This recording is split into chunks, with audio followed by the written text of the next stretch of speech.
हमार जोगिया ओ हमार जोगिया, डम डम डमरू बजावेला हमार जोगिया। हर हर महादेव। किसी बहुत बड़े शिव भक्त ने ये गाना गाया है 2 लाइन में। ये नहीं पता किसने गाया है, तो कभी हमने YouTube में सुना था, तो उसी को मैंने 2 लाइन हमको याद हुआ। उसी 2 लाइन पे आज हम शिव जी की अपनी भक्ति करेंगे। हमार जोगिया हो हमार जोगिया, डम डम डमरू बजावेला हमार जोगिया। वास्तव में शिव जी तो जोगी हैं, शिव ही जोगी हैं। और वास्तव में शिव जी जोगी हैं तो शिव जी भूतनाथ भी हैं और शिव जी नटराज भी हैं। लेकिन आज कोई उन्हें हमार शब्द से बांध लिया, हमार जोगिया। जैसे और एक स्त्री, एक महिला अपने साड़ी के आंचल को आंचल में कुछ बांध लेती है, वैसे आज उस भक्त ने शिव जी को बांध लिया, हमार जोगिया, हमार जोगिया। डम डम डमरू बजावेला हमार जोगिया। उसने भी बांध लिया एक स्त्री की तरह, जैसे आंचल में कोई वस्तु बांध लेती है। शिव जी वास्तव में तो जोगी है ही हैं, भूतनाथ भी हैं और नटराज भी हैं। शिव मगन होकर बंध भी जाते हैं। अगर शिव की भक्ति में आपकी श्रेष्ठता आ जाए तो शिव जी जिस तरह स्त्री अपने आंचल में कुछ वस्तु बांध लेती है, वैसे एक शिव भक्त अपने इष्ट शिव को भी बांध लेता है। हमार जोगिया, हमार जोगिया, डम डम डमरू बजावेला हमार जोगिया। शिव जी भी मगन होकर बंध जाते हैं और बंध कर क्या हो जाते हैं? उमापति, पार्थेश्वर महादेव हो जाते हैं।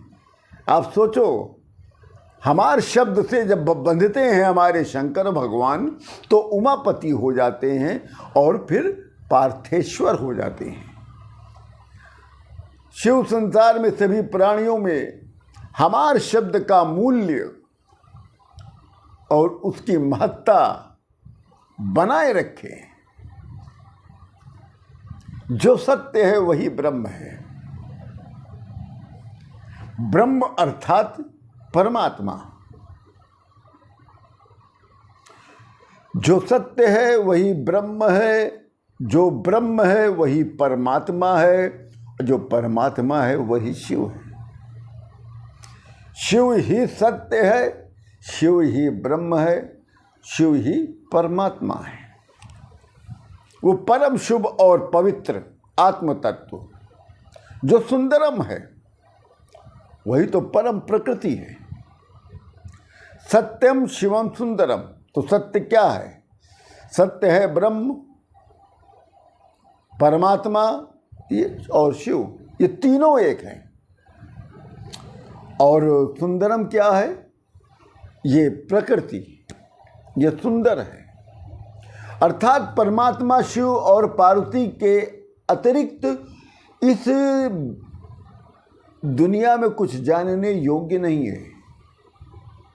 अगर जानना चाहते हैं तो आप केवल पार्वती माता और शंकर भगवान को जानिए।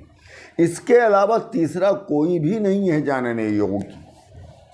इन्हें जानने का मतलब क्या हुआ महाराज? इन्हीं में लीन हो जाना। जब कोई भी व्यक्ति माता पार्वती और शंकर भगवान में लीन हो जाता है, उसे क्या कहते हैं? हिंदुत्व। समझिएगा हमारी गूढ़ बात को।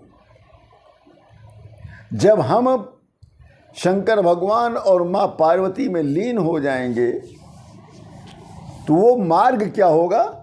हिंदुत्व, तो क्या कहा गया है कि माता पार्वती और भगवान शिव के अतिरिक्त कुछ भी जानने योग्य नहीं है, और यदि इनको जानने का अर्थ है इनमें लीन हो जाना, अर्थात हिंदुत्व के मार्ग पर चलिएगा, तभी आप माँ पार्वती और शंकर भगवान में आप लीन हो पाएंगे।